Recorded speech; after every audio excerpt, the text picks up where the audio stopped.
Bonne nouvelle pour la rentrée académique 2022-2023, l'École supérieure d'administration, d'économie, de journalisme et des métiers de l'audiovisuel ESAE vous ouvre les portes de ses différents sites. À Gbedjomende, à Bomé-Calavi, à Kpakpa et même à Parakou, l'université ESAE vous offre des bons d'études et des demi-bourses dans toutes ses filières en licence 1, 2 et 3. Et pour les 100 premières inscriptions en master 1 et 2, bénéficiez des demi-bourses. Nouveau bachelier, vous avez au moins la mention assez bien, inscrivez-vous vite à ESAE et bénéficiez d'un bon de 50 000 francs CFA. Étudiants, étudiantes et nouveaux bacheliers, payez 200 000 francs CFA en sciences de gestion, sciences économiques, sciences juridiques et en administration des affaires en licence 1, 2 et 3 et 500 000 francs CFA en master 1 et 2, 250 000 francs CFA en administration générale, administration des finances, journalisme et métiers de l'audiovisuel en licence 1, 2 et 3 et 600 000 francs CFA en master 1 et 2. Alors, inscrivez-vous vite et profitez des offres exceptionnelles mais également d'un enseignement de qualité à l'université d'excellence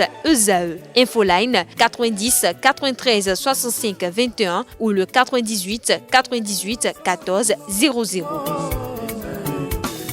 ESAE, l'excellence a un nom.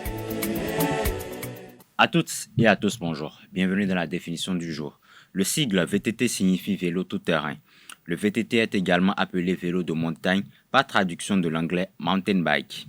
Il s'agit d'un vélo qui est destiné à une utilisation sur terrain accidenté hors des routes goudronnées. Ce type de vélo sert pour diverses activités de loisirs individuelles et collectives, de même que pour des pratiques sportives qui sont réglementées par l'Union cycliste internationale. Le VTT est apparu aux États-Unis au milieu des années 1970 afin d'organiser des épreuves de descente en montagne. Depuis 1990, des championnats du monde sont organisés. Plusieurs disciplines sont issues de la conduite du VTT. Entre autres, il s'agit de la descente à VTT, de la descente marathon, du freeride, de l'enduro, du all mountain ou vélo de montagne, du cross-country, du four-cross et de la randonnée. Avec la randonnée, par exemple, il s'agit